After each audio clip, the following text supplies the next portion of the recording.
For the players.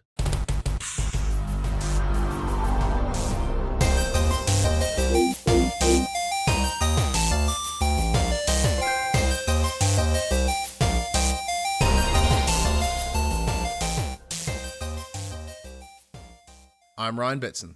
I'm Max Cooper. And this is For the Players, the pop culturist PlayStation podcast. Over 40 years of playing PlayStation, or actually like 50 years of playing PlayStation, and like 10 plus years in that game's meaning. I'd like to thank you for joining us in this PlayStation conversation. This PlayStation conversation happens every Tuesday morning at 8 a.m. on podcast services, including Apple Podcasts and Spotify, and 9 a.m. on those YouTubes. If you'd like to take part in future conversations with us, you can. Come and check out our socials, Facebook, Discord, Instagram, X. All of those links can be found in the description below. If you want to join the conversation as it happens, head over to twitch.tv/thepopculturist, where you can watch us record this show live. We can jump in the chat and become part of the show. If you want to support the show, you can. Tell your friends, tell your family about this PlayStation pod. And if you are listening to us on podcast services, be sure to give us a 5-star rating and a written review. If you're watching on YouTube, be sure to like, subscribe, comment below. I endeavor to answer every single comment. And if you want to support us financially, you can at patreon.com/thepopculturist, as well as our merchandise store, popculturist.com/shop. Link buy shirts, other sort of shit with our logos on it. Max, we've both had some like major tech issues this week. Yeah. So what's happened? My 4 terabyte backup drive just went on Sunday morning. Just decided to like shit itself. Just hard pooped. Yeah. What is on said hard drive? Oh, everything. Grad photos for me, grad photos for Ali, kids photos, wedding photos. All my Oh yeah, of course. You got to keep it somewhere. All my movies, anime, all that stuff. Like all my bulk, like all my backup games are on there. Like all of my stuff. Turns out all the PopC stuff is on there. So that was fun. I had to do workarounds for that. In order to get on running tonight. Yeah, nice. Yeah.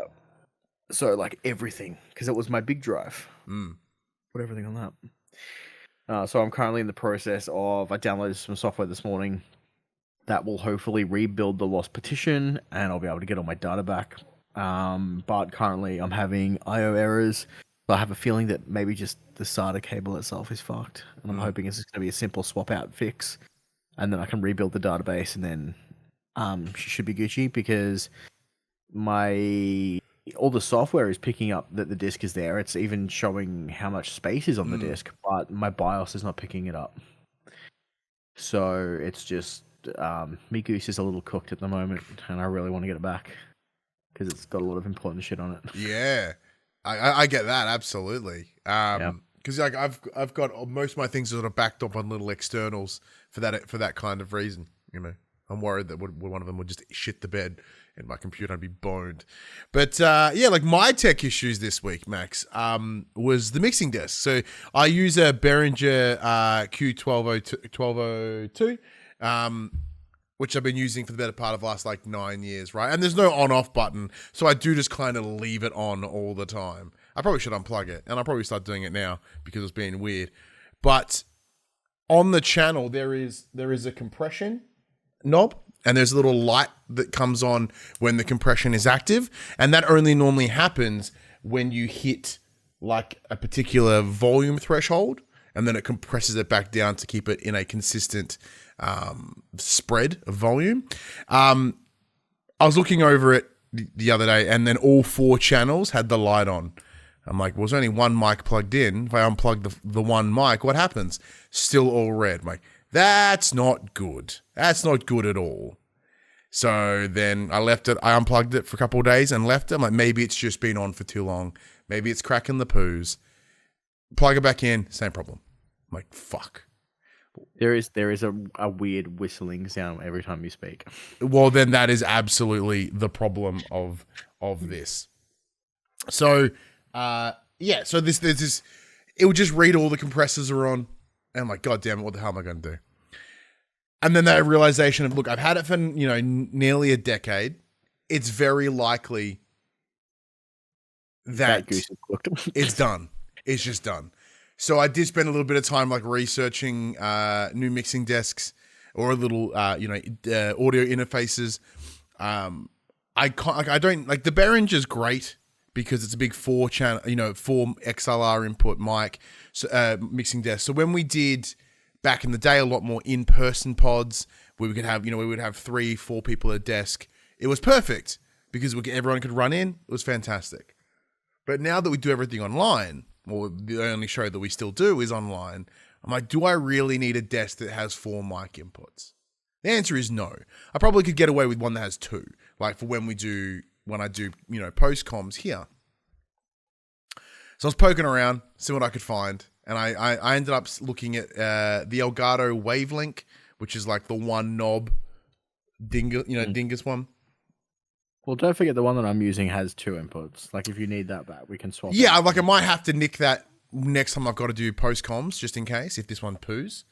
But I also looked at the Audio Technica. I don't know, their little mixing desk. It looks sick. Once again, very simple setup, design with streamers in mind. Looks fantastic. Seeing as we use like Audio Technica mics and I use Audio Technica headphones, I was like, that could be a great option. Then the third one was the Yamaha ZG01 or 02, which is their cool little mixing desks. Little mixing boards where I can channel sort of everything through it, and I can separate, game and voice, and I'll have active monitoring again. So for the longest time, I don't have any monitoring on this, so I don't really hear myself when I'm recording. Everything's kind of muffled, so I just assume what I'm saying is of an appropriate level and or volume. Where the compressor's really helpful, but now it's being weird, so I've turned it off. So that's a possibility. But I don't know. Like, all of them cost money, which is the lamest part. I don't want to spend money. But it's the understanding that I absolutely do need it. And, like, we're doing this show every week. I probably should do it. Right? And also, like, granted, not working at home as much, I don't tend to need mics and software, my computer as much as I used to. So that's something a bit extra, a bit different as well. But I don't know. That's kind of the thing that's been consuming my thought for the last couple of days. Because in true me brain fashion, I was like, well, I need to search every possible option. I need to look at it in every possible angle, so then I can make an informed decision. And my informed decision is I still can't pick. So I'm like, obviously they all have their different things. Have you done a Google? I've seen you look off screen. Personally, I would go with the AT. Why is that? It's just a nice. Well, for one, it's a nice looking box. Audio Technica products generally work really well. It's true. Not that Elgato stuff doesn't, but I think the problem with the Elgato is I'd have to use the Wavelink software, and I hate Elgato software. Yeah, well, apparently that one's really easy to use. Like, it's really like. But the Yamaha ZG is interesting. I know for those of you listening at home, this is the most boring fucking thing you've ever heard, and I do apologize. But yeah, that one's interesting because it's kind of like I'm seeing. I can find a lot of reviews for the ZG01, but none for the ZG02. Yeah, go AT. Reminds me of walkers from Star Wars. It does have a Star Wars look to it. It's kind of got that, like that sleek black. It's things that you would see on the Death Star.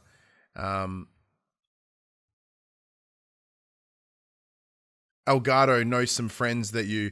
Oh, I don't. Yeah, I don't know anyone locally. I probably could talk to AT, I suppose, but they were very kind, and we've done some work with them in the past, but it's been a little while since we've chatted. So, friends that use it. Reverend Puck, Audio Talk for the fringe audio files. No, for those who want to hear about 3 particular audio interfaces in limited depth because of our lack of knowledge. It's a very specific podcast, but I assume there is some interest somewhere for exactly that, and they're not looking here because very few people look over here, by the way, which is fun. Have I put you on a rabbit hole now? Are you like deeply looking into these? I don't know. I'm good. No, I asked because I'm genuinely intrigued of what your thoughts were. My screen's just flashing in front of me.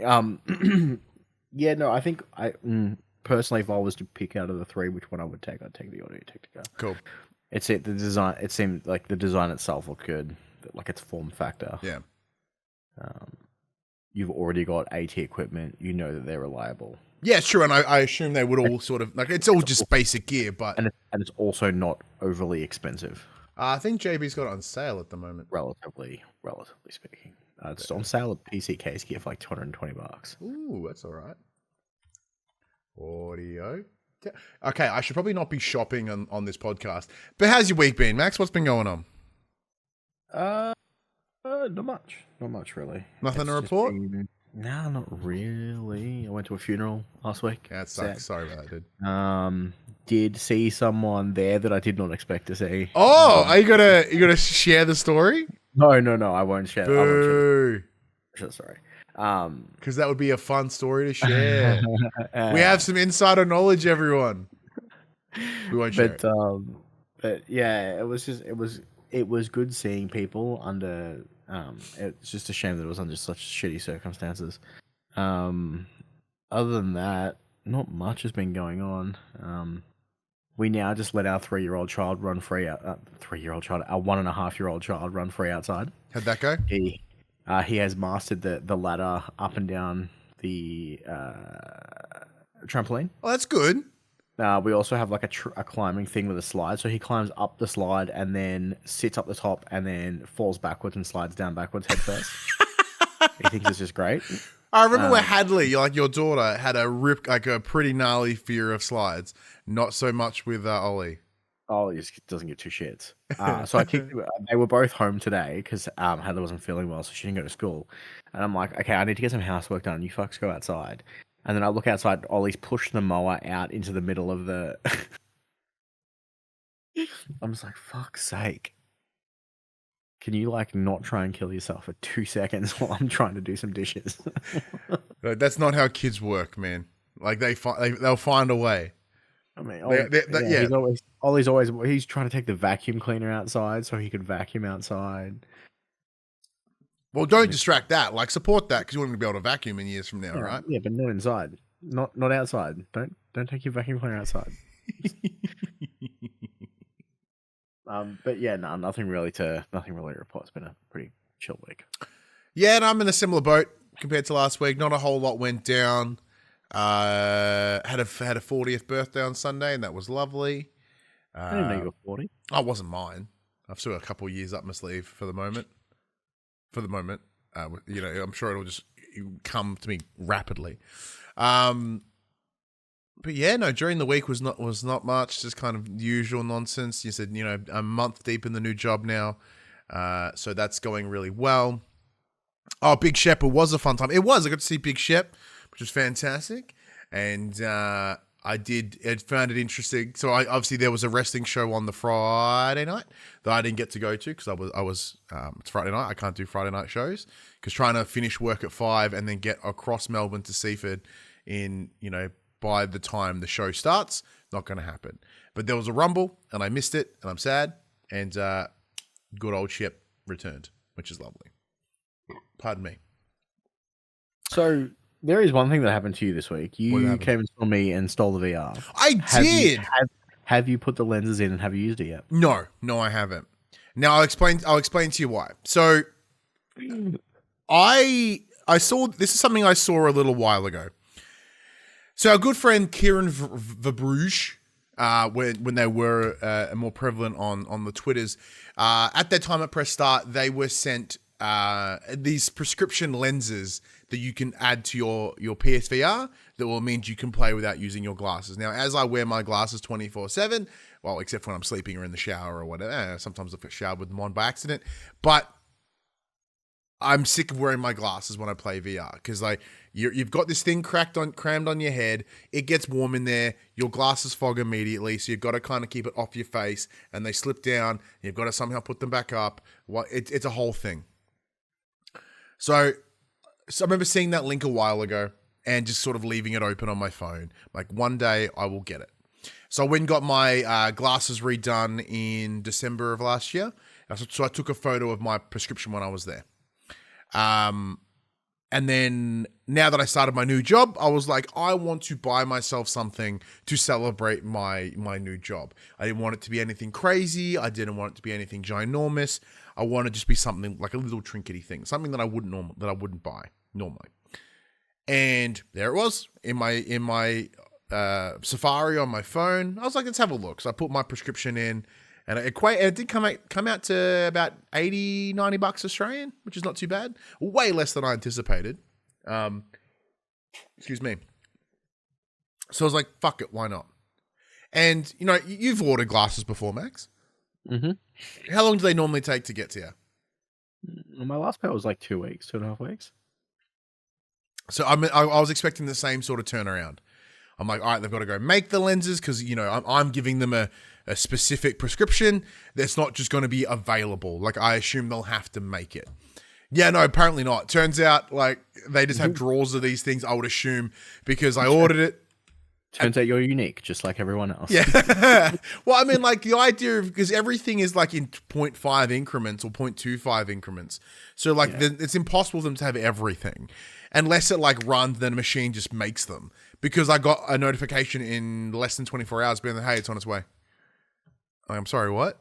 Sorry, I think Specsavers is running a giant scam, by the way, to make you wait 2 weeks for your new glasses. I mean, have you considered that maybe it's the frames that are the problem and not the prescription lens itself? Maybe. I didn't allow for that, but that would make sense. So yeah, I haven't checked it. So because there's a couple of reasons. I don't know what I did this weekend, but I hurt my fucking neck at some point, and it was I had like Michael Keaton Batman neck where I couldn't like pivot so that could be full body turns to like see left and right. I'm like, that's probably not a good reason to put a headset on. Like, let's add extra weight to my face and hurt my neck muscles more. So I chose not to. It's better today, so I will likely test it out during the week, if not this weekend, and sort of see if I can play it without the goggles, which I think will be a massive improvement. And will it make me play it more? Maybe. Like, I think it will lower the barrier of entry. I'm like, yeah, I'll check it out. Why not? Because I don't have to. It's just going to be a boop, boop, and I think that will help. Also, I did put in a request for the Hitman VR on Keymailer today, so that's like the one that's got complete hand movement, so I can like properly like poke someone in the eye and then like piano wire them, and smack them on the butt and throw them out a window. MGB says you'll have to give Arcade Paradise a go in VR. Absolutely. So that was... so I did go, and then I went and sort of downloaded a couple of new VR games that I haven't experienced. So Arcade Paradise VR was on that list, as well as the Star Wars game, Galaxy's Edge, whatever it was. Mm-hmm. Yeah, so I remember playing the demo for that. It looked intriguing. I like Star Wars. That Star Wars Immortal series was really good. We played on PSVR 1. Vader Immortal. Yeah, Vader Immortal. Like maybe it'll be something in that vein. Cool. If only I had played it. But luckily there were other games that we did play this week, however. Max, what have you been checking out? Oh, dude, I played a shitload of games this week. All right, I'll start with the quick one that I haven't played too much of, and that is 33 Immortals. So 33 Immortals is essentially Hades, but there's 33 people playing at the same time. Yeah, so you... Slashfest. When we caught up the other day and I picked up the VR off her, you were like, yo, you got to play this game. And I didn't download it. But your pitch was pretty solid. Fucking stunned. Yeah, what a twist. The twist. Yeah, you like, hey, you should do this. And I was midway through my work day. I'm like, I'll remember. Yeah, so as I said, it is essentially Hades, but it is co-op with 33 people. So instead of going through each stage as you do in Hades or Hades 2 or any roguelike game, you have one big open map that has 33 people spawn on, because there are 33 immortals. And you do little instance dungeons that have a maximum player count of 6. So you team up with 6 people, you enter the dungeon, you beat it, you'll get some rewards, you'll get, I think they're called artifacts, which will kind of give you like passive buffs. It's awesome. You leave and you try and beat as many of those instance dungeons as you can, and then it'll spawn 3 mini bosses on the map. Once you kill those, the big end boss comes in, and however many of the 33 of you are left, fight the big boss together. That's kind of cool. The catch is you get to be revived once. So if you go down, one of the 32 other people can come and save you. And this is at any point. You only get one revive at any point, correct? You only get one revive. Yeah. So it's not like just for the boss encounter. It's any time. No. So at the moment, there's 4 weapons in the game, but there's 8 pedestals, so it is early access, so obviously more content's coming. So each weapon has its own skill set, light attack, heavy attack, special skill. The special skills are all team-based, so you'll drop nodes on the map close by to where you are, and other people have to stand in those nodes to help you activate your special attack, so it is very team-heavy. You gain the currency is the bones of the enemies that you kill, and then you can upgrade your attack, your health, stuff like that. At the end of the dungeons, you can come out and you can purchase health, but it heals an area of effect around you. So when all your teammates come out of the dungeon, you can buy a heal, and it heals you for like a percentage, and then everyone else gets a lower percentage. So you can kind of work together to heal everyone up as you come out of the dungeon with the currency that you made. It's just a really cool concept to take what is normally a single player style game and be like, hey, this is doable in a cooperative fashion. You get a big like emote wheel to be like, hey, come and help me do this objective. Come over here. There's something over there that might interest you, and so on and so forth. It's really cool. So in the chat, MGB jumps in and goes, 33 player co-op. Oh, Lord. Well, that's nothing. That's half of what MAG was. What MAG was the 64. I'm pretty sure Battlefield does 64. Dude, play... Wait, no, MAG was more. MAG was like 256 or something stupid. Yeah, play like Hawken. It's like 200 v 200. Yeah. Or was it Planet Side? And they're pretty chaos. So yeah. Yeah, look, that certainly sounds intriguing. It's like a battle royale without being a battle royale. There's not like some fog thing that's going to wreck your day. Pardon me. So it does sound like a positive experience. You're playing it through Game Pass, yeah? Yeah, it's on Games Pass, yep. Yeah, it's on PlayStation as well, I believe. I don't think so, actually. Let me double check.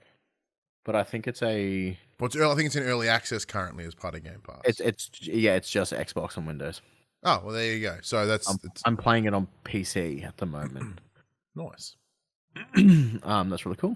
There's something that you and I have both played though, so we'll jump into that because like I've only really played like one other thing other than this. So that's where I was going, baby. Fantastic. So this week, Max and I were very kindly provided a review code for Assassin's Creed Shadows. So big thank you to the team over at Ubisoft Australia. Now, because we did only get it on like Thursday? I think Thursday? Yeah. I think so. Somewhere around there. So I've played probably half hour, 45. So my thoughts are very, very minimal. If anything, I probably won't even touch upon my thoughts really. It'd be more of yourself, Max. So out of the two of us, I have played Assassin's Creed in the past. I played the original and I was like, yeah, that's fine. And it's not very good, but it's fine. Then I pretty much ignored every single one until Origins. And Origins was awesome. I probably played only like 10, 15 hours. And I really enjoyed it. I quite liked Cassandra as a character. I thought she was really, really interesting. Sorry, that's Odyssey, not Origins. Origins was fine. Odyssey I had a lot more fun with Odyssey. Yeah. And then Valhalla, I probably had the most fun with. We were given access to Mirage, and I know you played it more than I did, and I was like, eh. But then Shadows, even on paper, is more a Max game than it is a Ryan game. So it's the first time that Assassin's Creed have really dove into feudal Japan. Is that how you say? Yeah, feudal Japan.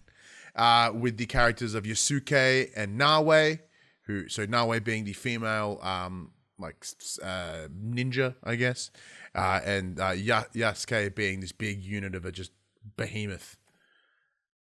Built like a brick shit house. Yeah, brick shit house, and like there's literally a maneuver of just run into this wall. I'm like, okay, goosh.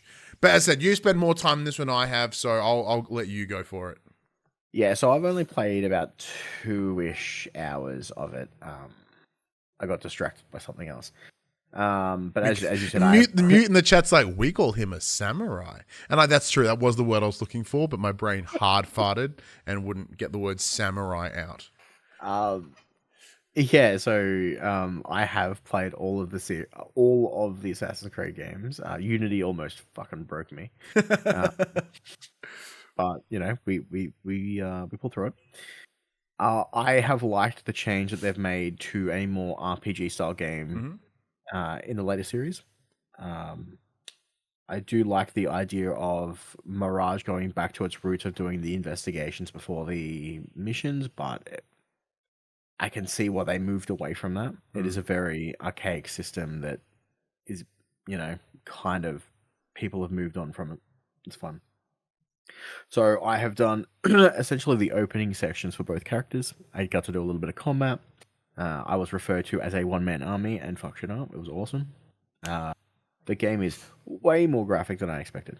It's visceral, yeah. As Yasuke, you are just like decapitating, dismembering bastards everywhere. Walking through, and I just like dashed across the screen because you. At one point, I got access to like a special attack where it's like you draw your sheath sword. Yeah, shit goes black and white, and you like murder everyone. Laying across the screen, and I just decapitated this dude. And Hadley's like, "What did you just do, Dad?" And I'm like, "Nothing. You need to leave the room." Please stop watching this game. Thank you, Hadley. So yeah, it's too early to tell so far. I mean, like to give it a fair run. I have been looking forward to playing this game for a very long time, due to the fact that they delayed it like 4 times. They did.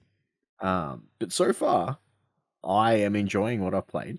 It is living up to my hype. Mute puts in the chat would like to know, not sure if you can disclose it canon or immersive mode. We can disclose it because it's post-release now, so. I am playing canon mode. I am playing the way in which they intended. I am playing with the voices set to what they're supposed to be. See, this is interesting. So, like, when you booted up the game, you sent me a screenshot of what you're like. This is what I've picked. I'm sending you a picture in case so I can remember. So yeah, I did in a similar vein. Like I went canon mode, mostly because I don't give a fuck about the story of Assassin's Creed. I say it the nicest way, right? Like having not like played many, like I enjoyed them for what they are, but I'm not so deeply ingrained in the game that I want to make the choices for these characters. Don't care. I want what has always intrigued me about Assassin's Creed is the world. It is the lore and the characters themselves, but I want it to just tell me because I don't care. So by going the canon option, it's just not. It's going to take all my choices away. It's going to be here are the stories as we believe they should be. I was like, sick. Yeah. Done. So yeah, I picked normal difficulty. I turned guided exploration off. I turned canon mode on, and I kept guided on because I'm not insane. And I turned immersive mode on, which is it automatically locks the voiceover language to Japanese and blends the Japanese and Portuguese dialogue. So this is interesting. So originally I selected that as well because I want that experience. Because I said if I'm going for like a more cinematic-y sort of experience, I think that's a good idea. I'll go that mode. Now, granted, it was the end of my day. My brain was pretty melty. So trying to play it and read at the same time, because they're talking in a foreign language, I was not ready for it at that time of the night. It was not ready for it. Well, so I switched back, and then the English dub voices were arsehole. I was like, I'm just going to have to put up with it. I'm going to have to go back and then just learn to read. Well, see, I did it for 2 reasons. One, I do like the having like I'm subs not dubs, always have been, but it also makes me focus on the game more. I'm less likely to put my controller down during a cutscene and go do something else if I have to read what they're saying. Yeah, it's funny because for me that was the challenge. I was like, this is locking me in too hard, and I'm not ready to be. I'm not capable of this very second. Yeah, no, I need to be locked in, otherwise I'll get distracted, and I'll be like, "What happened?" And then I'll have to go watch the cutscene again, or. So yeah, that was the other reasoning for picking immersive mode, is it kind of makes me focus on what it is that I'm doing. But yeah, like I said, too early to kind of really give it a good haul. I'm only like 2-ish hours in. I've done like the opening for each character. Well, yeah, I know it's early days, but one of the things that you mentioned to me, you're like, man, you get straight into the action, and you are full of shit. There is like 1,000 cutscenes. No, they do a little bit of an exposition dump, and then you're just massacring people in a castle. I felt like I was in cutscenes for about 45 minutes. And then it does another little bit of an exposition dump when you change characters, and then you are wrecking people's faces again. Oh, yeah. But like when you got a message from you, I read that as you just boot the game up and it goes Assassin's Creed. I'm like, sick. And then you're in stabbing folks. And Assassin's Creed games have never been like Assassin's Creed the second you. Yeah, no, I was just channeling. Normally you don't get the title screen of Assassin's Creed for like 7 hours. Yeah. Well, and especially here, like I know you can tell that I've only played so much this game. Like the opening sequence is just like, it's really cool. They kind of done this Marvel sort of setup of here's every assassin ever. I'm like, that's really cool. They all look the same. So if you love Assassin's Creed, this opening is amazing. It shows you every assassin you've ever seen. Like, oh man, how good is the entire universe of Assassin's Creed? And I'm looking at it going, they're all the fucking same. Like, they all look the same. They're all standing the same. How are these indistinguishable from one another? And then it goes into this like opening system where you can scroll and it's like it's a literal timeline. It's like this year BC, Mirage. This year whatever, this game. That is dope. Like putting them all in a chronological time is fantastic. And then you have the ability to then click on each one, and then if you have the game installed, I assume it will transfer to that game. If not, it'll take you to the store where you can buy it. So if you are someone that lives and breathes and die hard, like this is that was it Assassin's Creed Nexus, the beginnings of that, which is fantastic. And it's something that I think many games, even yearly games like WWE or your NBA or your Madden, whichever, all of them need to have that. So you have one platform, you install it as you need, and you're good. While you're talking about your game, I'll be back in a second. I'm just going to do something real quick. No worries. So Big Ship in the chat jumps in and goes, bro, I'm so out of the fucking loop with AC. Last one I finished was Rogue. Well, yeah, for me, last one I actively dove into was Valhalla. So this is a whole different experience. But even the idea of yearly games, let's say like MLB The Show. So let's get into that while Max is off doing that. So big thank you to PlayStation Australia. Out of the blue, I did get a code for MLB The Show 25 in my email. A lovely code came through. And I was like, oh shit, I didn't even ask for this. This is incredible.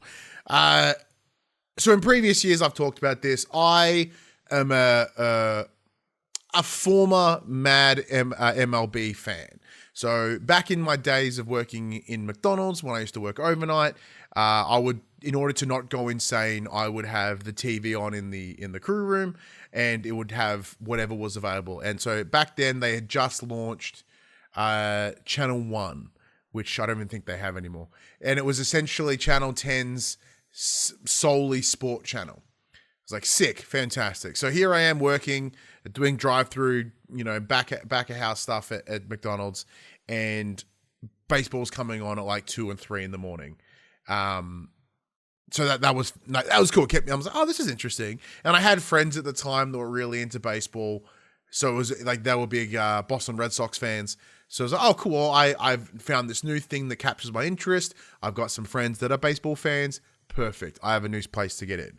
So I fell in love with a team called from Detroit Tigers with a particular player named Prince Fielder.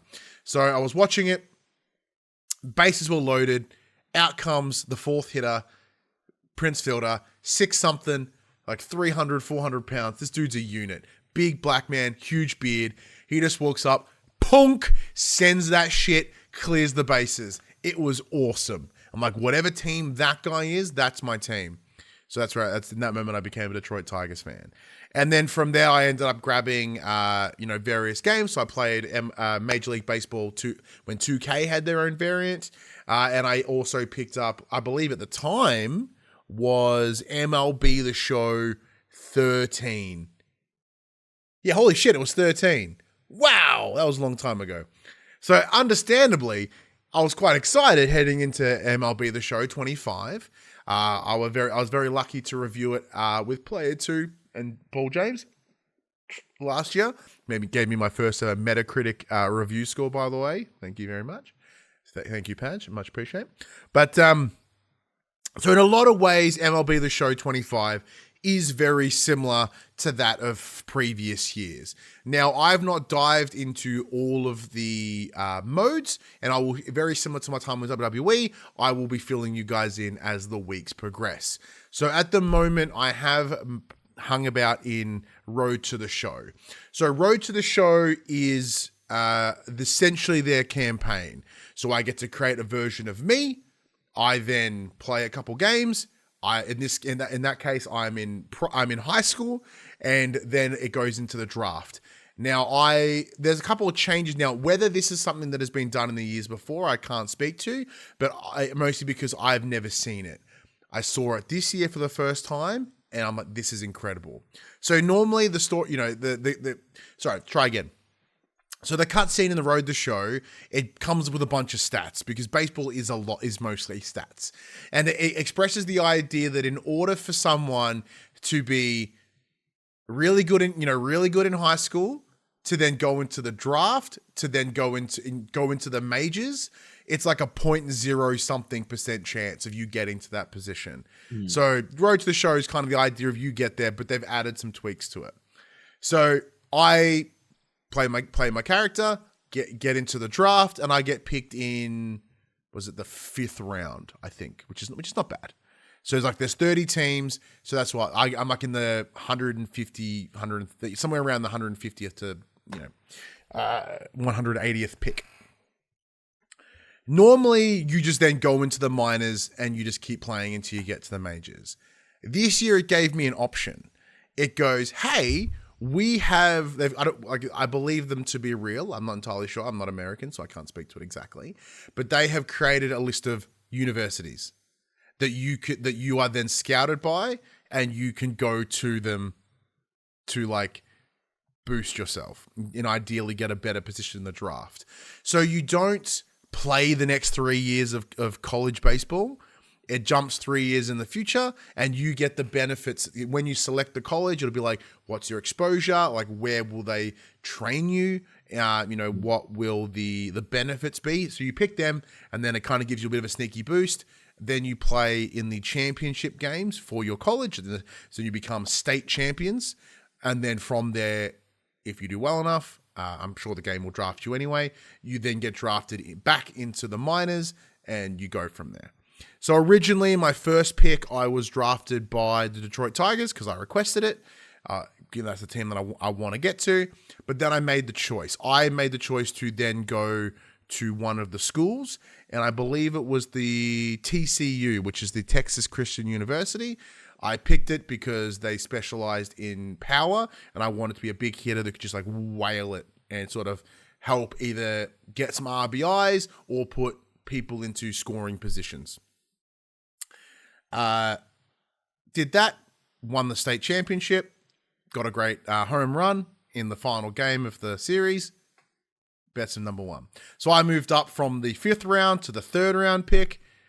Would have loved a first or a second. Third's fine. And I was picked up by the Marlins, I think. Yeah, the Marlins. So I was picked up by the Marlins, and now I'm playing in the minors, in the AA. So like you know how there's like AFL and then VFL, and then I guess like whatever's under that. I'm in that VFL space, somewhere around there. Yeah. So like regional, VFL, state. National. Having recently played a lot of WWE to then build myself as a playable character within that, done the same thing here. I gave my partner, Phoebe, the controller. I said, you look at me every day, have some fun. And she was tweaking with it, and it came out pretty good, like not too bad. So, how cruel was she after last week? Much better this time because I saved it, which played a very important role compared to last week. But one of the things the game has, it has this thing called MLB Face Scan, and who would have thought? It's a face scan feature. So there is a companion app on your mobile device, and you can then take a photo of yourself, and it will put that face into the game onto the playable character. Apparently, or at least according to the app, my eyes aren't even. They're like here. Like I got one eye higher than the other. I'm like, I never noticed that. So that was a confronting thing. So I quickly stopped using the face scan and let Phoebe build it. So the gameplay's great. There's a couple minor tweaks that I have noticed. This is the first time it's pretty much exclusively on next generation consoles outside of the Switch. So it looks fantastic. It looks brilliant, which they always do. They have for a very long time. There was some minor tweaks in like the controls for base running. Now, once again, that could just be on me. The game is very efficient. Very effective in that it gives you like 6 different options on how, as they've developed over the years of the decades of building MLB The Show, they're like, here's our classic, here's this, here's that. So you can purposely pick the best way to bat, the best way to pitch, the best way to field, whatever works best for you. So the one I've got, the fielding or the base running one is a bit different to what I normally use. That's pretty fine. I was able to get the batting and fielding exactly as they always are. They have added some alterations to the leveling up system in that it's more about sort of points rather than like sort of, you know, it's interesting. You kind of get like attribution points where you're like, hey, you've got 3, you know, each skill point costs you 3 or whatever. And like they've done that way in the past, but it's a little different here compared to how it normally is. Normally you would have you would get the points in, hey, you did really good at bat. You know, your visibility of the ball was good. You didn't, swing it any outside of the batter's box, whatever the things that the zone. The zone, thank you. So then you get points in hitting. Where here, it's now universal. You're like, you just got points. Put it wherever you want. Pardon me. So like for this position that I play, which is shortstop, which is the position between second and third base. So that's kind of where anyone that's right-handed is going to wallop it in that direction.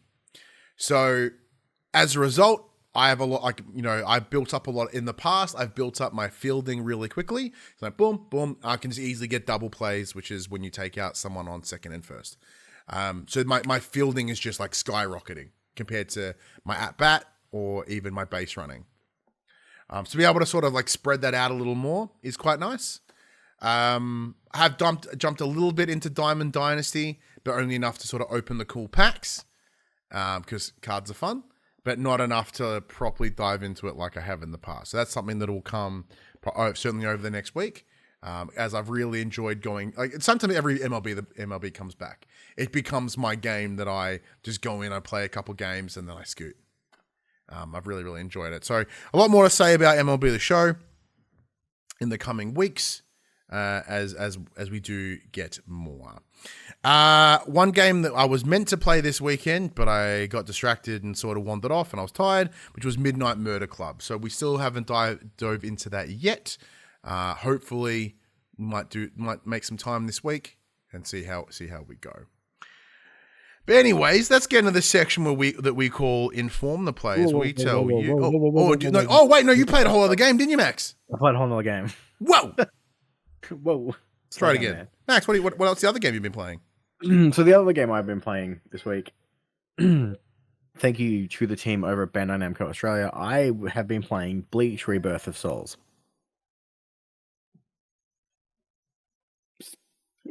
Sorry, just give me one second to share on.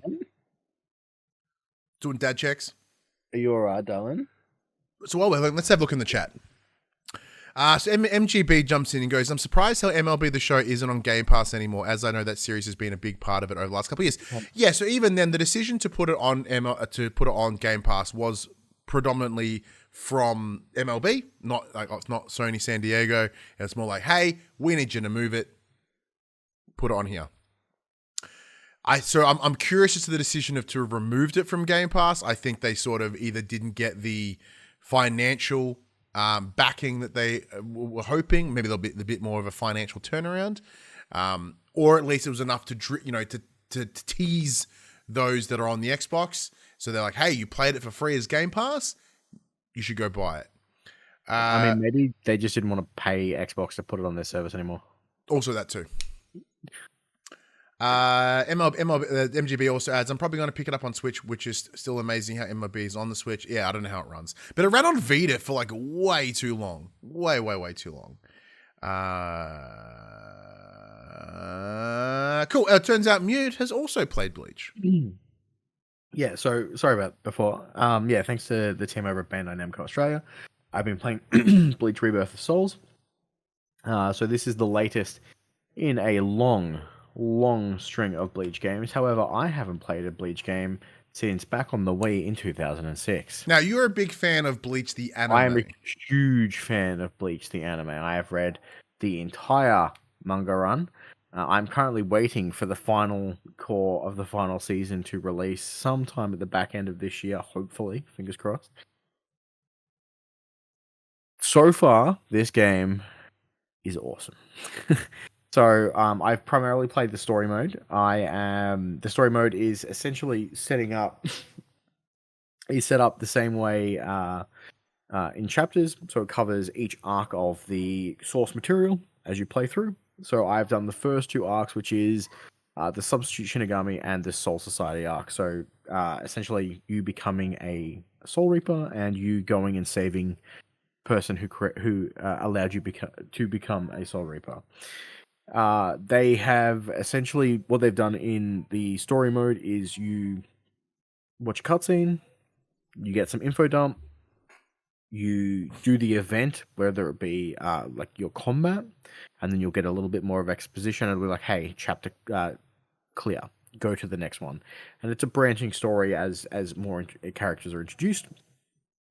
But because obviously it's based on something that is complete, it has source material, unlike games like Tekken, stuff like that. Mm-hmm.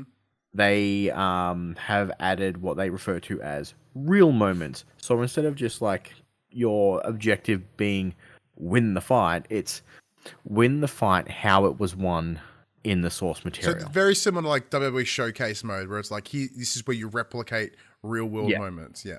Now, you don't have to. You get a bonus for doing it. But you get the, hey, this is how it was done the first time. This is the real moment. Do it this way. We will reward you. Good night, sweetheart. Good night. Night. Oh, she can't hear me. And then in a similar vein to Dragon Ball Z, they've got alternate histories where if you they refer to them as secret missions here. Mm-hmm. If you fulfill a certain criteria, you will get an alternate story or a different perspective from a perspective from a different character of the same event, Mm-hmm. which is really cool. There is currently 30 odd characters to pick from. The combat is, once you kind of get your head around all the complicated terms that they give you for what is ostensibly your health bar, the amount of health bars you have before you die, and all the other stuff, it's a fairly simple system. You have a light attack, you have a heavy attack, and each character has their own signature move. And then you essentially have your special moves that use your spirit energy. So each character has two, and then you've got your two basic attacks in your special move.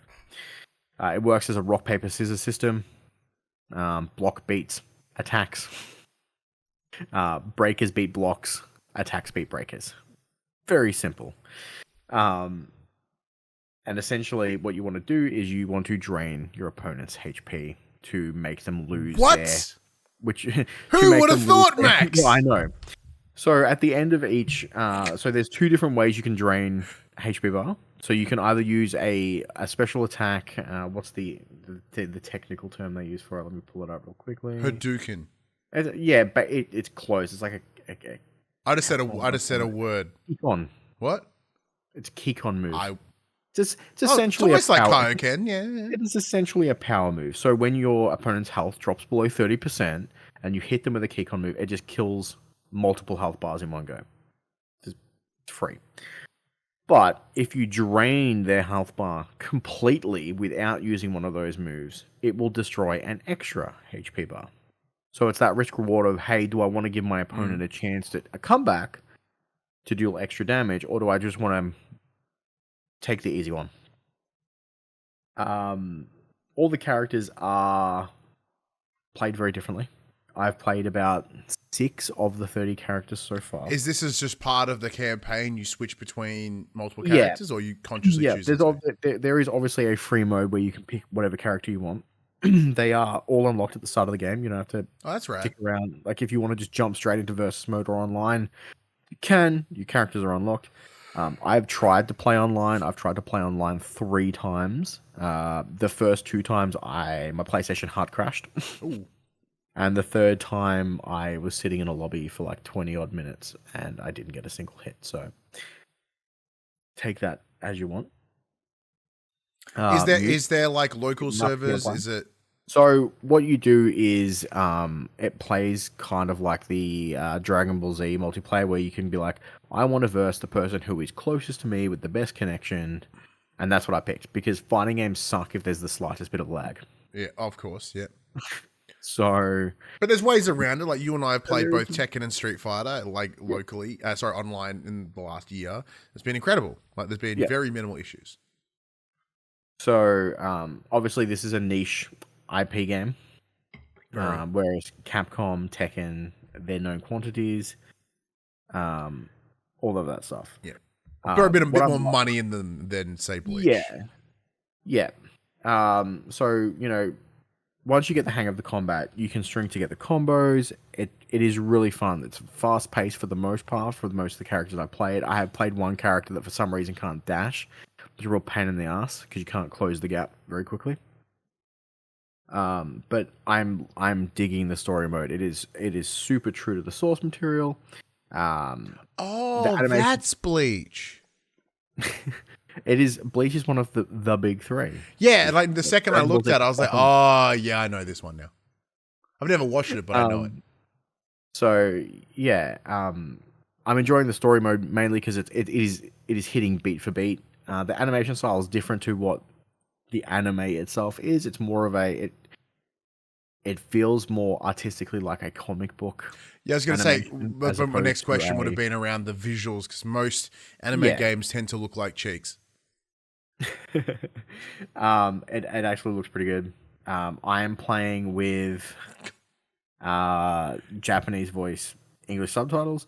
Some of the subtitle translations is a bit bogus.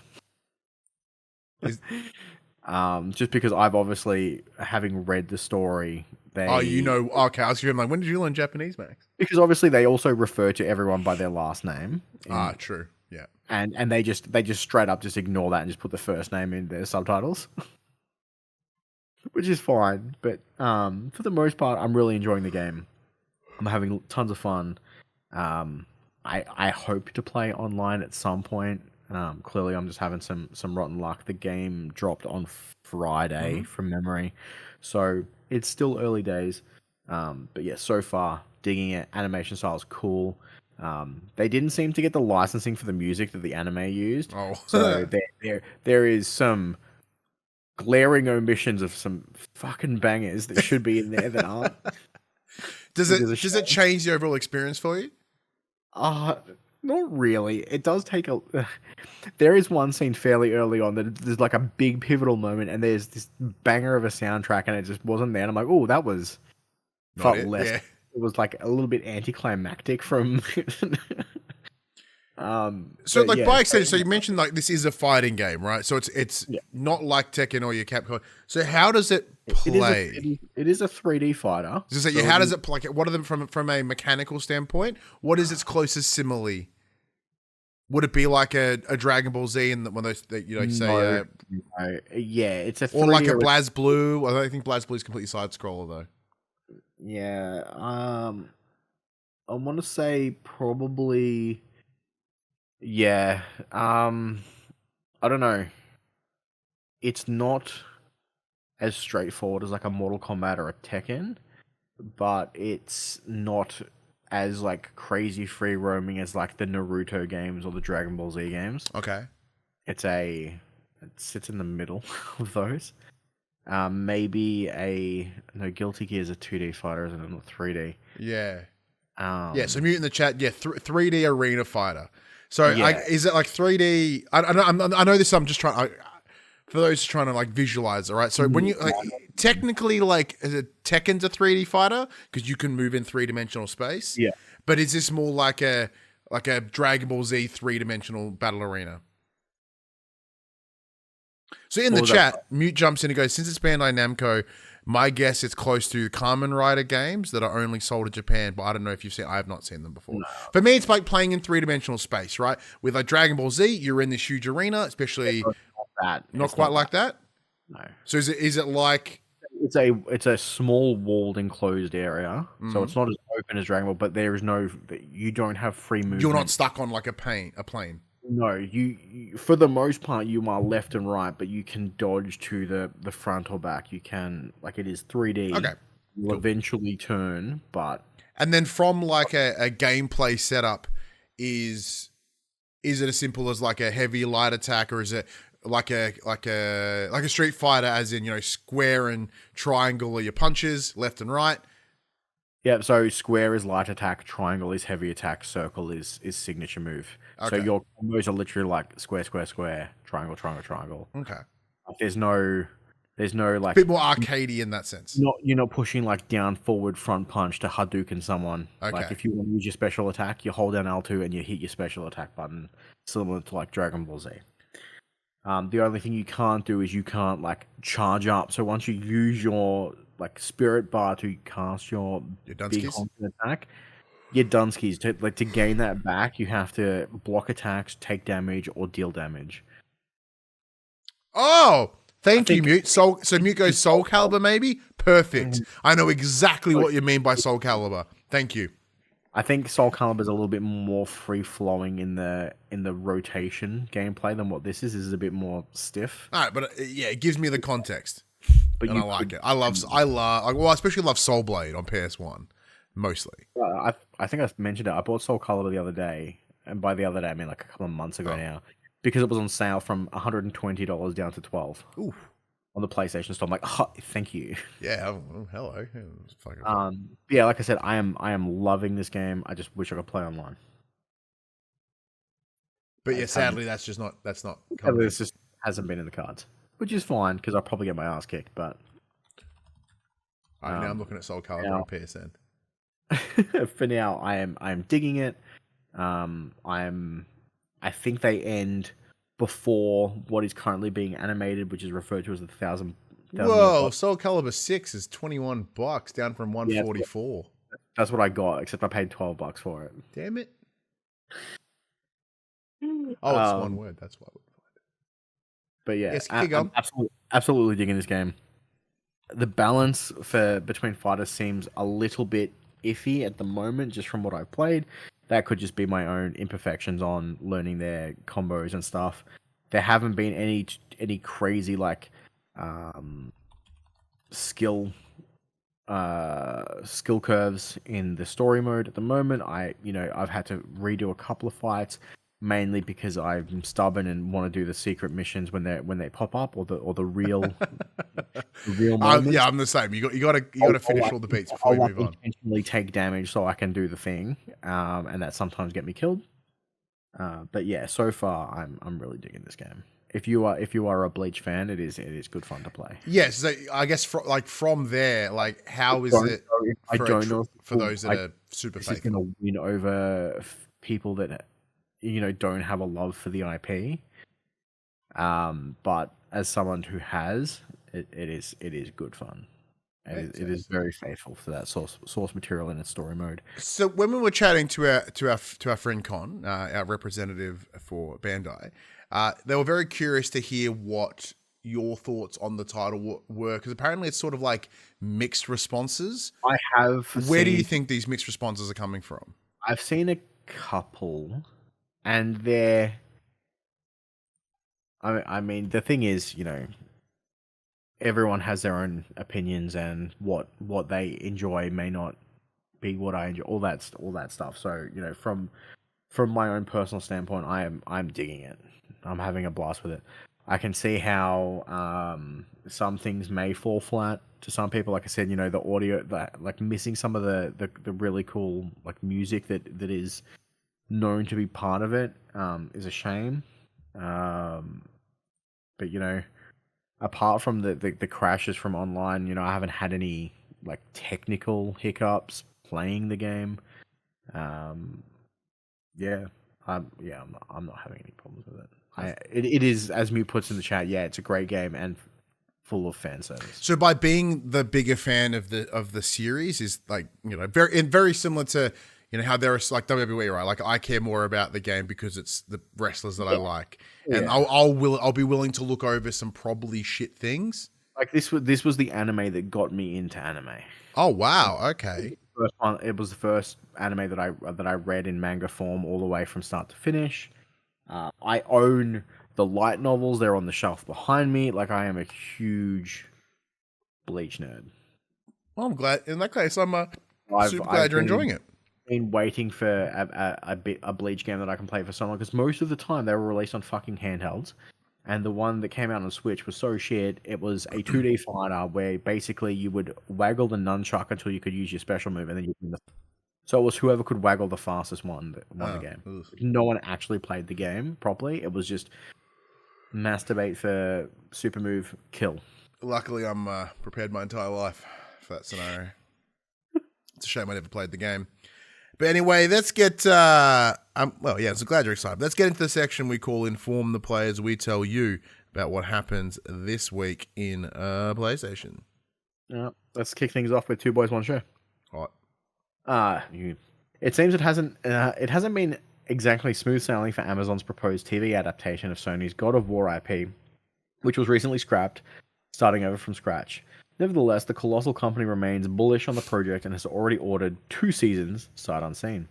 That's according to renowned writer, producer, and now God of War showrunner Ronald D. Moore, who's in charge of adapting the series for the small screen.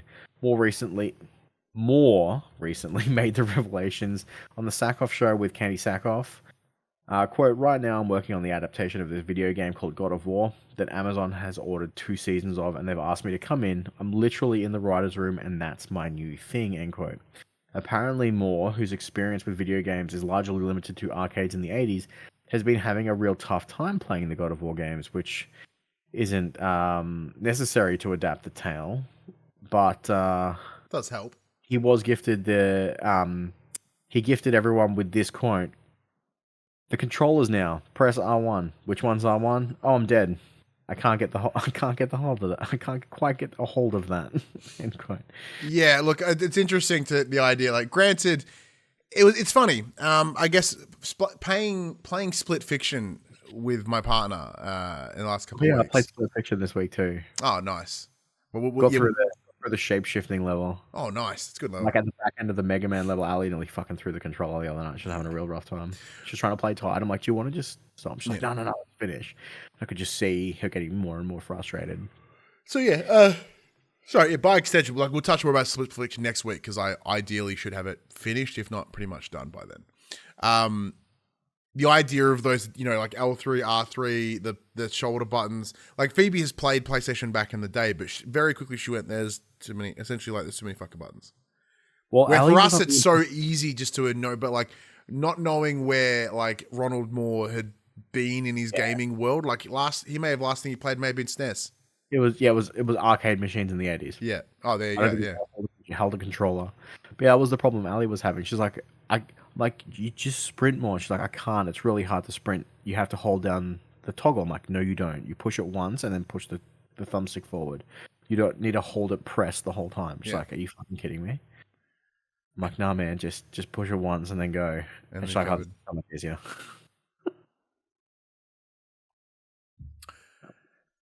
So this is interesting. A couple of reasons. One, up the show and now they're like, we want 2 seasons. Yeah, that's the thing that they're like, oh, this show's, we're scrapping it. Give me 2. Which tells me that they're Ragnarok, right? Yeah, they're clearly doing like the new run. A season per game. Yeah. Yeah, they're doing 2018 and Ragnarok. Originally, we're like, are they going to do like the Greek run, whichever? No, it looks like they're doing that. Listening to Sacred Symbols this week, as I do every week, they were discussing the idea of, how they're going to do it. So Kratos as a character, he's like 7 foot something tall. He's a unit. So either they have to scale everything accordingly, or they just get a big dude. They get a lot of the rings. Or they just force perspective that bitch, they're going to Lord of the Rings there. They're going to force perspective it. They're going to put everything shot from like down here, and it's just up. And he's going to stand on a box like Ian McKellen did with when he's hanging out with Frodo. He's just standing on a box. I laughed. I saw a clip the other day from Bad Boys where it's like Will Smith and then Martin Lawrence is there, but he's on a box and he's still only like this high to Will Smith. I'm like, how much of that movie did they shoot to make Martin Lawrence look bigger than he is? And by looks at it, most of it. Well, I think it was. I was listening to one of Kevin Hart's autobiography. Oh yeah. He was talking about his time. I think it was when he was filming Airplane. He's like, they had to stand me on a ramp, so I was at face height with my co-stars. And he's like, and I'd gotten so stoned one day with Snoop that I fell off and really hurt myself. Yeah. So the question is like, what are they going to do? Like, is it going to be that? And like, yes, if they've already approved 2 seasons, that's brilliant. But when we discussed this before, who are they going to cast as fucking Kratos? Look, if push comes to shove, I'm sure it'll be like Mark Wahlberg or old Spoods. It'll just be Uncharted all over again. Hang on, we're going to get Tom Holland as Kratos. Yeah, Tom Holland's in everything. Actually, no. If anything, it's probably Zendaya. Zendaya's in fucking everything at the moment, and I still don't know why. So it's probably going to be her, really, or Timothy Chalamet as Kratos. No, he'll be Atreus. They'll make him Atreus. That'd be funny. Yeah, look, I don't know. Like, it's one of those things where, like, there are actors that I can think of that would visually look it, but the answer has to be Chris Judge. It can only be Chris Judge. He's a unit of a dude. He knows the voice because he is the fucking voice. That is what you do. No, well, what you've got to do is they've got to do a... Or do, like, Twisted Metal and have Samoa Joe be the body actor, but... Yeah, Metal and just... David Arnett, no. Yeah. I was going to say, David Arquette is a different person, but Will Arnett. It was Will Arnett. Have Will Arnett be the voiceover. I could do that. Just whenever Kratos, the actor, speaks, they just put a shield in his face. He's like, boy. Just... it's like... I just love it. Like, you'd never see his face direct on when he's speaking. Just always covering. Or the beard is just so intense, it's just muffled his entire face. Well, this is the thing. So in the chat, MGB says Chris Judge, which, yeah, I'd agree, or Triple H. I've made this joke before. Like short. What's that? Isn't Triple H like a tiny dude? He's not obviously small. Built, but isn't he really small? Yeah, but he also can't act for shit. So, like, don't make it him. Because I was having a chat the other day at my dinner table with Phoebe, and we were discussing who should they cast. I said, look, for the look, it's Triple H. And she looks at me all weird. And essentially went, they better not fucking cast Triple H. What's that? Why don't they get Josh? Let's get Josh to do it. Yeah, Josh is only like 5 foot nothing. And he has beard and bald. So it's a possibility there. But look, as we mentioned, it's really looking like they're going to be doing the new Norse era of Kratos, which makes sense. It homages to the original. That allows for enough backstory to be engaging for those coming in. So it's not going to be hugely exposition. Thank you. Exposition heavy. But this may not be like we thought that the Greek side was done and dusted. Like, that's where the Norse came from. That's where. But in a section that you've titled "Get Him to the Greek," well done. Thanks. Love that. Great movie. Yeah, it's also a fun movie. Sony has a completely new God of War PS5 game up its sleeve, apparently, and it sees Kratos returning to Greece, and allegedly, it's releasing later this year. So this week, the franchise has celebrated its 20th anniversary. Sony Santa Monica have been having a blast across their socials. There's codes for like exclusive avatar. which is a lovely, it's the Omega symbol, but the one half is the Greek side, and then it turns into like the snake or Norman Gander, I think it's supposed to kind of look like. Also, I found a link. They're now released like a plushie Kratos Astrobot, as well as a plushie Norman Gander, and I want both of them, so I may have to buy them soon. For my son, of course, not just me, but mostly me. Yes, as the franchise's 20th anniversary comes and goes with just God of War Ragnarok armor and skins, which is sweet. It's a Dark Odyssey skin. It looks sick. It's fantastic. A tribute video as well as new merch, which I also want. Jeff Grubb of Giant Bomb has fueled more speculation around the series. Excuse me. In a series of Blue Sky posts, which is the social media platform I forget still exists, he states there's, quote, still a Greek God of War thing coming out this year, but it is not a remaster collection. It's a new side story project, end quote. So in the chat, MGB's jumps in and says Ghost of Sparta / Chains of Olympus. Absolutely. Very similar in that both they were sort of spin-offs of the main run. Cool little PSP experiences. Might be something along with that. When someone questions the scope... Atreus is going to go meet all his aunts and uncles. Was it, sorry? Huh? What? I said Atreus is going to go meet all his aunts and uncles. That'd be cool. Well, that'd be a fun way to like touch into different pantheons. Like it's a little side game. He just wanders off for a weekend. Has a long weekend in Egypt.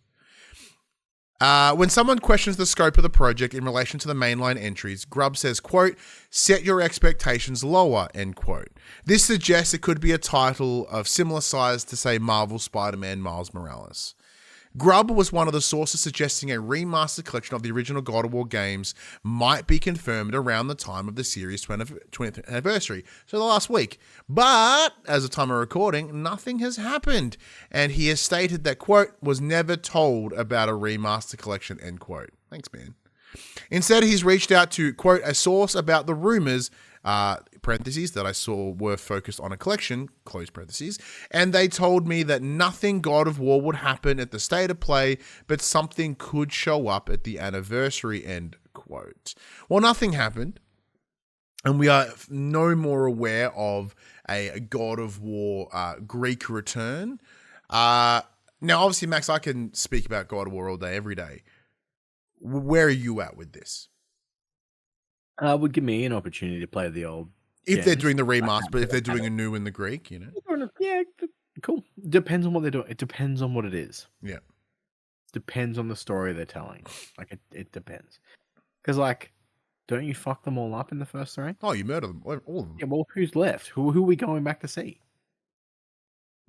Well, maybe it's like in similar to Valhalla and how Valhalla had you re-engage with the Greek side, but more in like a flashbacky experience. What if? Is it going to be like you do some cool stuff, you come back and you wake up in a cupboard under the stairs? Yeah, like, is it all just a dream? Yeah. He's just in some sort of coma, you know. Like, part of me would like to. I don't think they'll do it. Has like the Sandman just come fuck you up while you're not ready for it?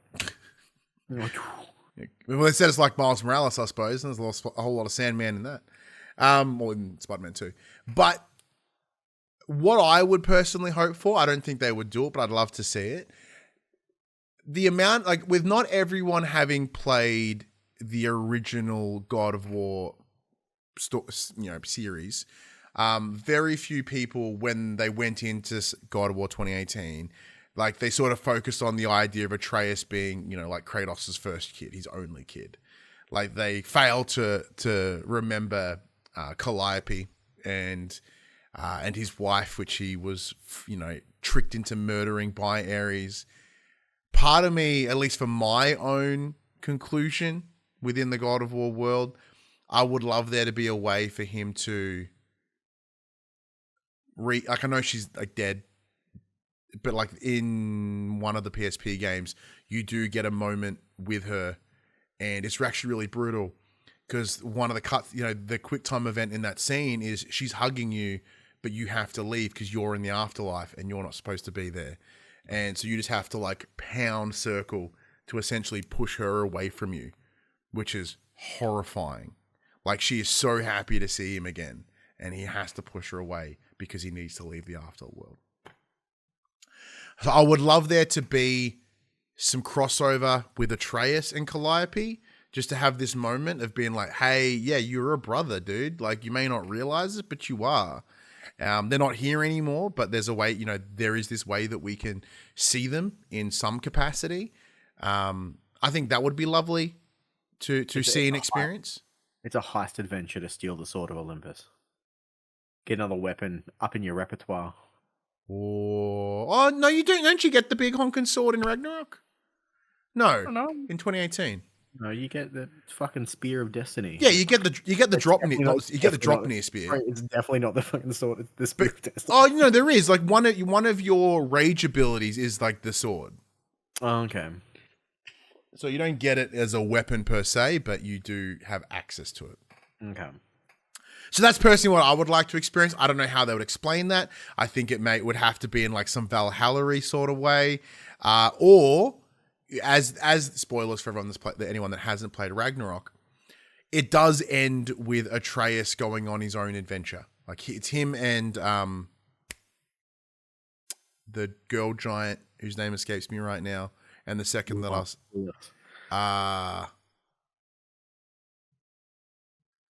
her name Agrabota. So him and Agrabota are going off on their little adventure. What if it's Atreus? What if it's Atreus? Atreus finds his way to the Greek pantheon, and he's seeing the destruction of his dad clear as day. And then he has to sort of confront that challenge, right? You know, at the Ragnarok, it's all about, you know, Kratos sort of coming, you know, 360, that redemption, that, you know, that reconciliation, that resolution of his past behind him. But like, he's only been telling the stories of his past, where, you know, maybe Atreus goes and sees it and be like, dude, you fucked up everything. Like, you took away the sun, you flooded Greece, you know, you murdered every possible god. It is like, this is destruction. How can we expect you to come back from this? And I think that would kind of add a nice little layer to it all from a story perspective, and building on the relationship between Atreus and Kratos. But the likelihood of that happening is very, very low. But those of you watching at home, please sure to let us know in the comments below, like, where do you think this could go as a side story within the Greek Great Kratos story? Because I imagine it would be supplementary to Ragnarok and 2018, sort of building on that lore. Yeah, I'm keen. Sun's out, controllers out, Ryan. Hot. A recently discovered patent published by Sony Interactive Entertainment suggests the company is experimenting with the idea of charging controllers via sunlight. Spotted by Tech for Gamers, the patent seems pretty straightforward. A controller with a, quote, photovoltaic elements, allowing it to absorb light from the sun and power your pad with the electricity generated. The DualSense PS5 controller features in the tech drawings as an example. Theoretically, this would eliminate the need to plug your controller in with a wire to charge, and could potentially mean that they charge while in use, depending on where you're playing. No one plays in the sun, mate. The PS5's official DualSense controller has an infamously short battery life, and it appears that this solution could go a long way to resolving that particular issue.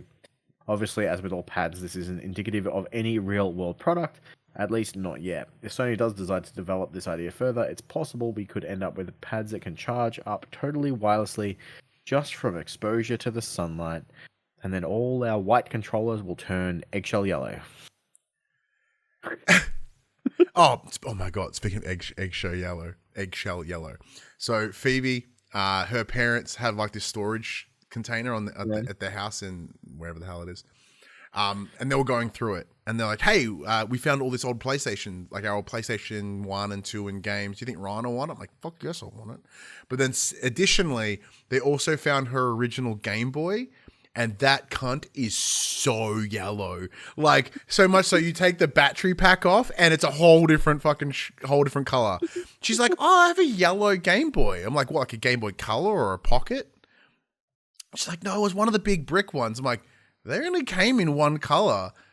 Let's go have a look at this thing." So we go down to the garage and look. I'm like, no, that is an OG It is an OG Game Boy that has seen the sun. It's seen some love, and I like it for that reason. I like that it's seen a whole lot of love.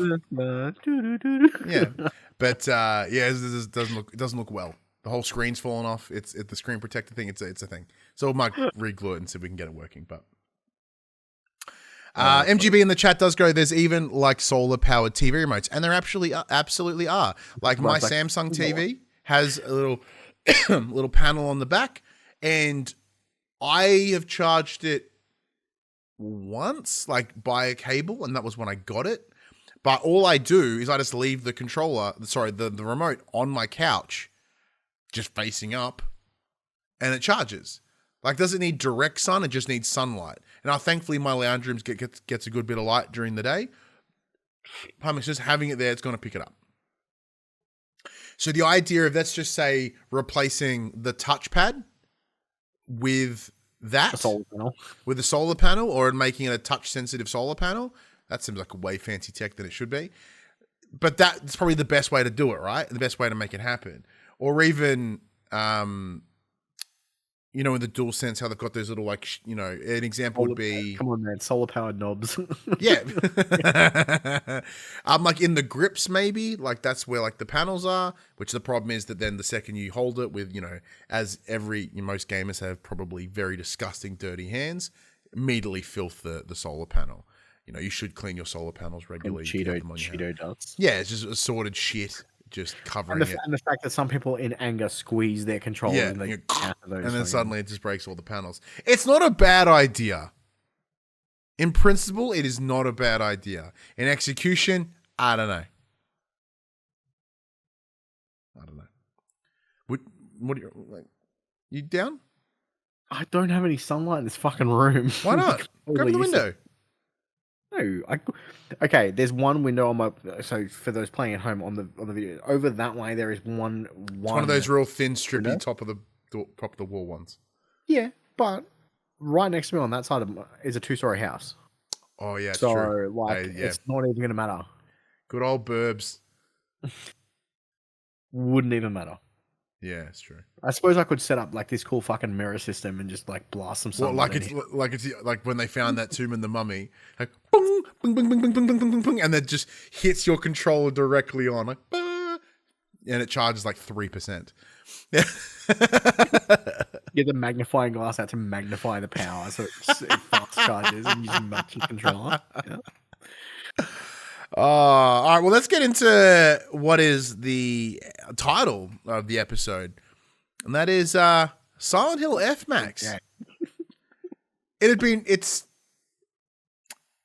just get into it. I like how you named this one. Fuck, she's scary, eh? Well done, Australia. Silent Hill F doesn't even have a formal release window yet, but that hasn't stopped a fearful Australian government from preemptively banning it. Konami's next entry in the truly terrifying, potentially, Silent Hill series was refused classification, which usually means major changes would need to be made for the game to be released in our region. Games Radar Plus has spotted this one, and for no real reason was given for the government's decision. In place of one, it was listed as, quote, "For further information regarding the reason for this decision, please contact us." End quote. Much hay has been made of Silent Hill F's unusually graphic content warning, and if we had to, this is from Push Square. Yep, so if they had to hazard a guess, the ban is probably down to the depictions of child abuse or the, quote, drug-induced hallucinations, end quote, which is probably the answer. The former is for obvious reasons, the latter being something the Australian government has long been wary of. The most direct example of this was Fallout 3, which was banned originally for depictions of in-game drug use involving pipes and syringes that, at the time, were named like heroin, etc. They named them as per what they were. Another example that MGB mentions in the chat was Stick of Truth. Stick of Truth was banned due to its portrayal of sexual violence in Randy being probed by aliens at your hands. And same goes for Hotline Miami 2, which had a scene portraying sexual violence and was then pulled. Yeah, which was then back, and then they realized and they pulled it again. Yes. However, yeah, that's where we're at now. So, in an update, as we started recording the show, our good friend Joel Gralton from Anigame has jumped in, and they've said the Silent Hill situation continues to get stranger. It is now gone off the classification site completely, and there is now no record of it being banned now. Max. There's no release window. I assume they're not even they've not been given the screener version to see it. They've just banned it directly. Now, could that be based solely on the descriptions? Yes. Yeah. That's exactly what it is. Yeah. That's exactly what it is. I mean, we had this discussion, what was it, yesterday, I think, in our group chat. And for the longest time, any perceived benefit of drug taking in a game tends to get that game banned in Australia. Simple. It's as simple as that.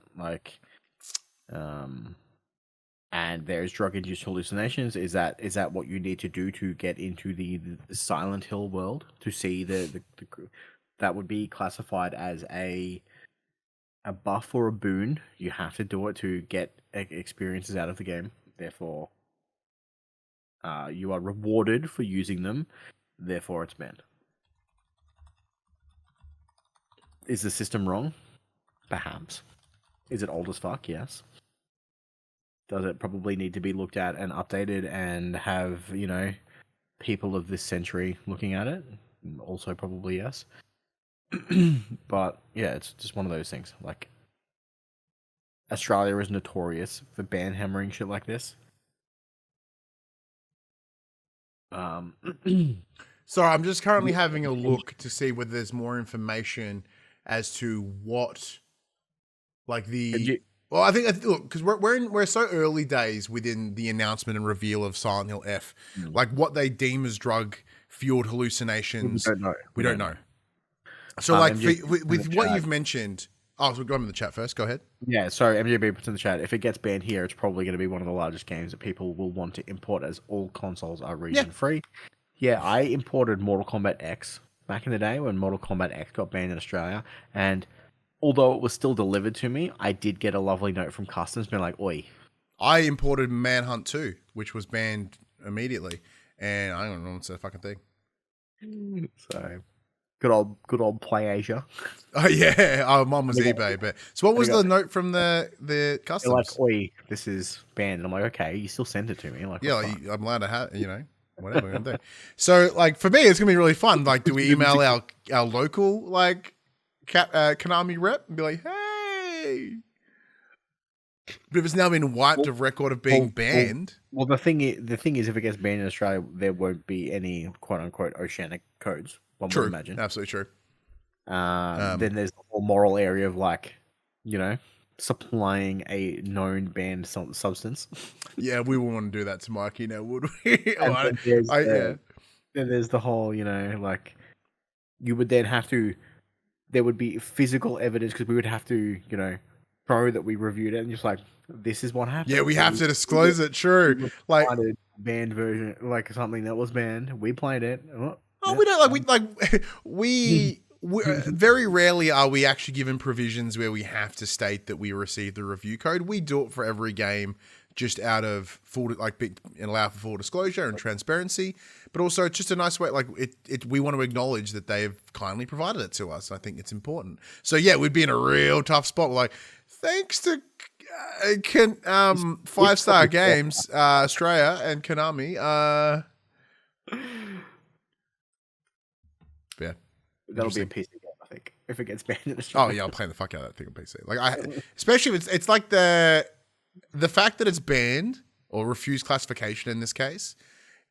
I'm immediately I want to play it. I want to play it anyway, but I want it just because I can't have it. It could be poo for all I know. I'm going to be that guy. I'm going to speed us up a little bit because I got to leave for work in 20 minutes. Oh my God, I just realized how long I've been going. Absolutely. And life is strange. So Life is Strange Double Exposure was honored by the industry at the Game Developers Choice Awards 2025, winning the social impact category. However, following repeated rounds of layoffs after the sequel's poor sales performance, no one from the development team Deck 9 Games was in attendance to accept the honor. Oh. It's a Oh. pretty bleak indictment of the current state of the video game industry, which has been cutthroat for some years now. Double exposure narrative designer Elizabeth Bello wrote on Blue Sky, quote, "It's fitting that nobody was there to accept the GDCA award that Double Exposure won because we all got laid off. Lol. A bunch of us are at GDC, but we didn't know we were even nominated, so nobody was prepared to accept anything," end quote. GameFile's Stephen Totolo was backstage at the time and wrote of the incident, quote, That's "Nearly Totillo, every- by the way. Hello, sorry. Was backstage at the time and wrote of the incident, quote, "Nearly every game that won had people coming through, beaming with their trophy in hand. It stood out that for Life is Strange, which won the Social Impact Award, there was no one." And there was strong social impact. Blau later confirmed that members of the development team eventually picked up the award, but it's telling that the trophy was secured off stage and anonymously. And while we're on the topic of GDC, I will really quickly point out that the GDC Game of the Year went to Balatro. Checks out. Best debut, Balatro. Best design, Balatro. Innovation, Balatro. Best audio went to Astrobot. Oh. Best technology went to Astrobot. Ooh. Um, There's not two Balatros. Best narrative went to Metaphor ReFantasio. Okay. Best visual, Black Myth Wukong. Audience award went to Final Fantasy Rebirth, and the Lifetime Achievement Award went to Sam Lake of Remedy Entertainment. Oh, good win. Yeah. Good win. Yeah, that sucks. That sucks real hard. That's so brutal. It's so brutal. I don't know what else to say. It's just fucked. Poor team. Brutal. All right. Because we're conscious of time, let's get into those quick bits. And there's one that I forgot to put on the list, and I'll quickly say it now. Bam Margera is going to be in Tony Hawk's 3-4. Yeah, so look, this is a whole thing. For me, I have a long love for Bam Margera. He was quite a strong influence and someone I looked up to. I really shouldn't have, but I should have, but I did during my teen years. And a lot of it, I think, for me was he was someone that knew who he was, and he was really like comfortable with it, and he was able to be popular because of who he was. Like he was, and like as someone who spent majority of their teens in their early 20s trying to work out who the fuck they were, to have people like him, like Kevin Smith, these are people that know who they are, and they've been very lucky to be in opportunities where they just get paid to be themselves for a living. And it's a path that I have very coincidentally taken. So I thank a lot to both of them for that influence. And he has come a long way. You know, he has a pretty rough last couple of years, but I believe in the last like 8 or so months, he's actually clean again. He's losing weight. He's back on his skateboard. A lot of positive improvements. And I think this is a nice little reward for his hard work, if he presumably sticks to it. And I know him and Tony Hawk have been friends for numerous years. So much so that like the two of them led Tony Hawk's Underground 2. So to have Bam back is just nice. Just nice. Hopefully he's not a big weirdo about it. Claire Obscure, Expedition 33, has gone gold, ready for its launch next month. I didn't remember this game. What's this one? That was the fantasy turn-based RPG that had the quick time events in its turn-based combat. That sounds poo. Do you like it? Oh, yeah. Beautiful. Assassin's Creed Shadows has surpassed 2 million players in 2 days across all platforms. Across all platforms? That's not very good.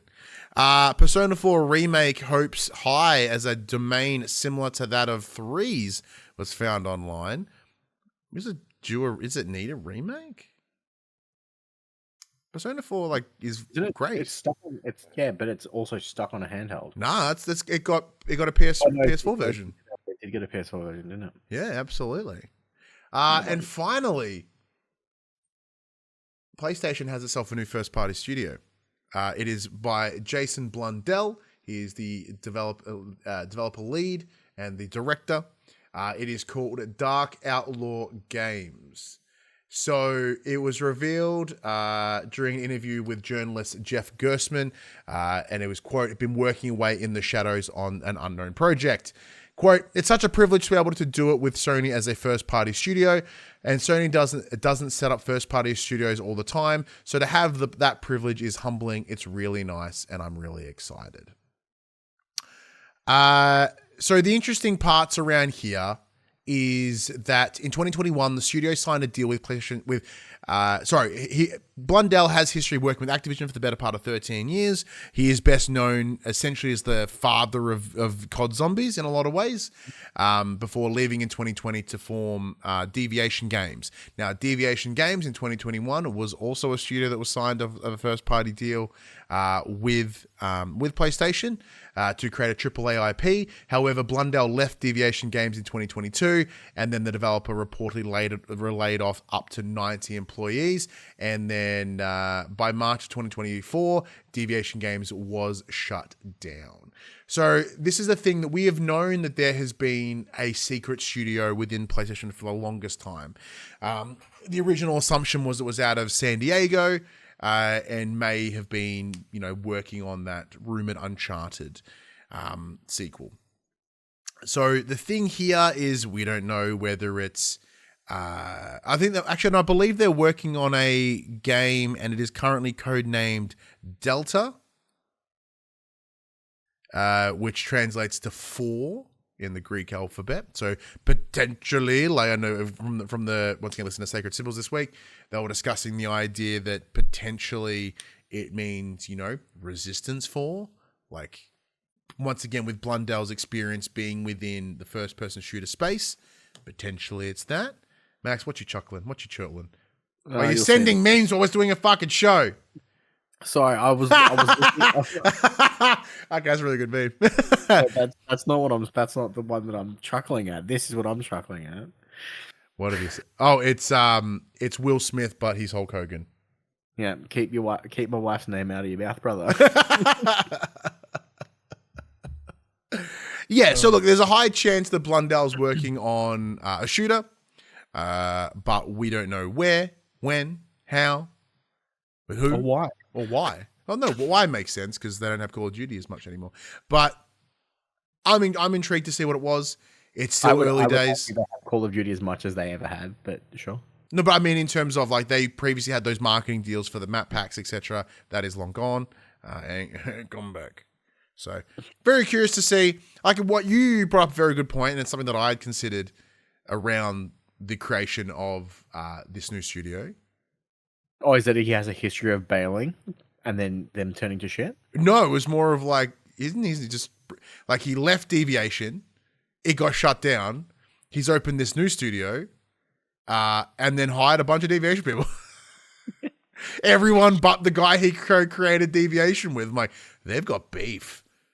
There's heat between those two dudes, to say the least. Exciting times. All right, let's keep rolling, Max. You can get out of here.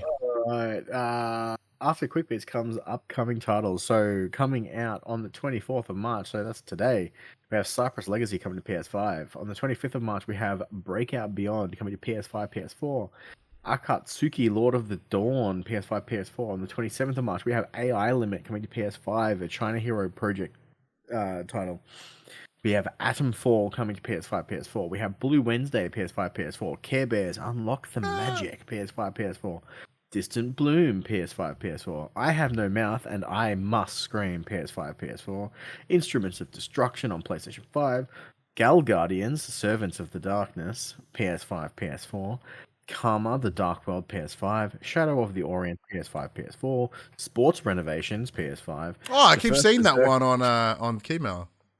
The First Berserker Kazan, PS5. And on the 28th of March, we have Dollhouse Behind the Broken Mirror. Dollhouse! Adam Fall the Slappy Plays I Have No Mouth was a classic in the 90s. Well, I just like the name of it. I've not played it nor experienced. It does sound like it would be an FMV game, which would be fun. And look, now I could assure you've never played this game in your entire life, Max. But there was a game that I played on PC back in the day. It was an FMV game. It was called Trent to the Rescue. It was objectively garbage. The whole premise was that you were his kid named Trent. You have a younger brother. He ate a bunch of berries he shouldn't have at some fucking place. You then have to go to said place, find said berries, and so he can not die. And it's really Australian and shit. And I want to play it again, but I can't find it anywhere, probably for good reason. Nothing to do with anything. I want to play Trent to the Rescue. But anyways, that does bring us to the end of the show. Big thank you to everyone for joining us as always. We do appreciate you all taking the time out of your day, out of your week, to listen to this absolute nonsense. But it's not entirely nonsense, as we discussed last week. It is the only PlayStation podcast made in Australia that is actively releasing episodes. So go on us. Woo. Max, you know what to do. Alrighty, everybody. This PlayStation conversation happens every Tuesday morning at 8 a.m. on podcast services, including Apple Podcasts and Spotify, and 9 a.m. on those YouTubes. If you'd like to take part in future conversations with us, you can come and check out our socials. Facebook, Discord, Instagram, and X. All of those links can be found in the description below. If you want to join the conversation as it happens, head over to twitch.tv/thepopculturist. We might just record this show live. We can jump in the chat and become part of the show. If you want to support the show, you can. Tell your friends, tell your family about this PlayStation Pod. And if you are listening to us on podcast services, be sure to give us a 5-star rating and a written review. If you watch us on YouTube, be sure to like, subscribe, and comment below. I endeavor to answer every single comment. And if you want to support us financially, you can at patreon.com/thepopculturist. If you want to send us $1, do and help support this nonsense and help me buy a new mixing desk. It's probably what I need the assistance for right now. I'm just saying, because I'm probably gonna have to buy a new one. It's not very fun. But until next week, I'm Ryan Betson. I'm Max Cooper, and that was For the Players.